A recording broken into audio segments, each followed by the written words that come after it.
In today's video, I'm going to teach you how to work with cell basics in Excel. To get started, open Excel and your worksheet. Before you begin typing, it helps to understand what a cell actually is. A cell is the place where a row and a column meet, and every cell has its own reference. That reference is based on the column letter and the row number. For example, A1 means column A and row 1, B5 means column B and row 5, and D10 means column D and row 10. These references are important because they help you identify exactly where your data is located. Once your worksheet is open, click on any cell to select it. When a cell is active, Excel highlights it with a border so you can clearly see where you're working. This is the cell where your next action will happen, whether that's typing, editing, or formatting.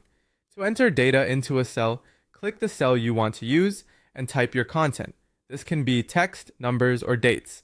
For example, you might type sales report 1500 or a date like 01/15/2026. When you're done, press enter to confirm the entry.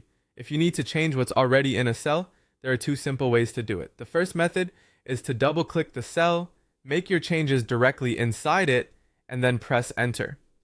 The second method is to select the cell, click inside the formula bar above the worksheet, edit the content there, and press enter again. The formula bar is especially helpful when the text in a cell is longer and harder to read. To remove content from a cell, select the cell or group of cells and press the delete key. This clears the contents but keeps the formatting in place, which is useful if you want to replace the data without changing the cell's appearance. You can also copy and paste data very quickly. Select a cell and press Ctrl+C to copy it. Then click the destination cell and press Ctrl+V to paste. If instead you want to move the data, use Ctrl+X to cut, then go to the new location and press Ctrl+V. Another helpful tool is autofill. Enter data into a cell, then move your cursor to the